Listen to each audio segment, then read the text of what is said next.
Assalamualaikum warahmatullahi wabarakatuh. Perkenalkan, nama saya Nisa Dia Nugraha, NRP 10519100000027. Nah, kali ini saya akan menjelaskan mengenai cloud computing. Nah, cloud computing sendiri yaitu teknologi yang dihadirkan sebagai upaya akses sumber daya aplikasi dari mana saja melalui jaringan internet. Nah, cloud computing ini bisa berarti akses fasilitas komputer secara bersamaan melalui internet dari berbagai lokasi. Contohnya sebuah bank besar yang menggunakan cloud computing untuk operasional transaksi online, dan secara tidak kita sadari, sebagian dari kita sebenarnya telah menggunakan fasilitas cloud computing dalam bentuk email dan worldwide, atau yang biasa kita tahu www. Lanjut. Nah, terdapat 5 karakteristik di cloud computing. Yang pertama ada research pooling sumber daya komputasi. Yang kedua, broad network access. Yang ketiga, measure service. Yang keempat, rapid elasticity capabilitas. Nah, yang pertama ada storage, CPU, memory, network, bandwidth. Nah, ini tuh dikumpulkan oleh penyedia layanan service provider untuk memenuhi kebutuhan banyak pelanggan dengan model multi-tenant. Lalu ada broad network access kapabilitas. Jadi ini tuh layanan dari cloud provider yang tersedia lewat jaringan dan bisa diakses oleh berbagai jenis perangkat seperti smartphone, tablet, laptop, workstation, dan lain sebagainya. Yang ketiga ada measured service. Nah, ini tersedia untuk mengoptimasi dan memonitor layanan yang dipakai secara otomatis. Nah, dengan monitoring sistem ini kita bisa melihat berapa resource komputasi yang telah dipakai seperti bandwidth, storage, processing, jumlah pengguna aktif, dan lain sebagainya. Lalu ada rapid elasticity capabilitas. Jadi cloud consumer bisa menaikkan atau menurunkan kapasitas layanan. Kapasitas layanan yang disediakan ini biasanya tidak terbatas dan service consumer bisa dengan bebas dan mudah memilih kapasitas yang diinginkan setiap saat. Yang kelima ada self-service cloud consumer. Nah, ini tuh bisa mengkonfigurasikan secara mandiri layanan yang ingin dipakai melalui sebuah sistem tanpa perlu interaksi manusia dengan pihak cloud provider sendiri. Konfigurasi layanan ini dipilih harus tersedia segera dan saat itu juga secara otomatis. Nah, 5 karakteristik ini jika ingin disebut sebagai penyedia layanan cloud computing. Salah satu saja dari layanan jika tidak terpenuhi, maka penyedia layanan tersebut tidak pantas disebut sebagai cloud provider. Lalu ada model layanan cloud computing.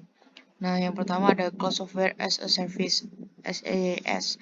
Nah, kemampuan ini diberikan kepada konsumen untuk menggunakan aplikasi penyedia dapat beroperasi pada infrastruktur cloud. Nah, aplikasi ini dapat diakses dari berbagai perangkat klien melalui yang termuka seperti web browser, misalnya email berbasis web. Lalu yang kedua ada Cloud Platform as a Service, PaaS. Kemampuan yang diberikan kepada konsumen untuk menyebarkan aplikasi yang dibuat konsumen atau diperoleh ke infrastruktur cloud computing menggunakan bahasa pemrograman dan peralatan yang didukung oleh provider. Yang ketiga ada Cloud Infrastructure as Service, IaaS. Nah, kemampuan diberikan kepada konsumen untuk memproses, menyimpan berjaringan dan sumber komputasi penting lain di mana konsumen dapat menyebarkan dan menjalankan perangkat lunak secara bebas yang dapat mencakup sistem operasi aplikasi.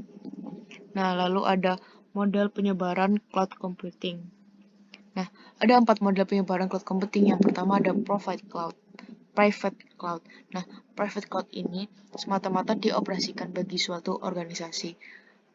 Ini mungkin dimiliki, dikelola, dan dijalankan oleh suatu organisasi, pihak ketiga, atau kombinasi dari berbagai pihak, dan mungkin ada pada on-premise atau off-premise. Yang kedua ada community cloud.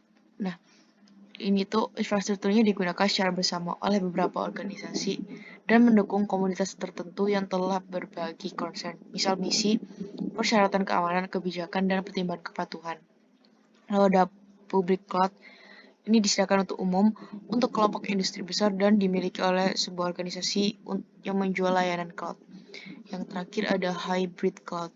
Nah, Hybrid ini merupakan komposisi dari dua atau lebih cloud yang masih entitas unik namun terikat bersama oleh standar atau kepemilikan teknologi yang menggunakan data dan portabilitas aplikasi. Lalu, apa sih perbedaan SaaS, PaaS, dan IaaS? Nah, bedanya ya dapat dilihat dari sisi kendali atau tanggung jawab yang dilakukan oleh vendor penyedia jasa layanan cloud maupun customer.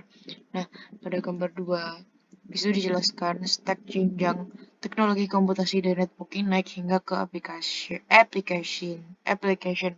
Nah, dijelaskan sampai di stack mana suatu vendor layanan cloud memberi layanannya. Dan mulai dari jenjang mana konsumen mulai memegang kendali dan bertanggung jawab pada stacknya. Lalu ada aspek keamanan dan privasi cloud computing. Ada beberapa aspek yang berkaitan dengan keamanan privasi yang harus diperhatikan adalah sebagai berikut. Pertama, manajemen risk atau ketaatan. Yang kedua ada manajemen akses dan identitas. Yang ketiga ada integritas layanan. Yang keempat integritas klien. Dan yang terakhir ada proteksi informasi. Lalu berikut merupakan kelebihan dan kekurangannya menggunakan cloud computing. Kelebihan yang pertama, menghemat biaya investasi awal untuk pembelian sumber daya. Yang kedua, kita bisa menghemat waktu sehingga perusahaan bisa langsung fokus ke profit dan berkembang dengan cepat. Yang ketiga, ada membuat operasional dan manajemen lebih mudah karena sistem pribadi atau perusahaan yang tersambung dalam satu cloud dapat dimonitor dan diatur dengan mudah. Yang keempat, menjadikan kolaborasi yang terpercaya dan lebih ramping. Yang kelima, ada menghemat biaya operasional pada saat reliabilitas ingin ditingkatkan dan critical sistem informasi yang dibangun. Lalu ada kekurangan cloud computing, ada 3. Yang pertama, hal penting dalam cloud computing adalah koneksi internet. Nah, lalu kita memerlukan bandwidth yang memadai dan stabil agar cloud computing ini dapat berjalan dengan baik. Komputer akan menjadi lambat atau tidak bisa dipakai sama sekali jika internet bermasalah atau kelebihan beban. Yang kedua, perusahaan yang menyewa layanan dari cloud computing tidak memiliki akses langsung ke sumber daya. Jadi, semua tergantung dari kondisi vendor layanan cloud computing sendiri. Yang ketiga, jika server penyedia layanan rusak atau pelayanan backup yang buruk, maka perusahaan akan mengalami kerugian yang besar.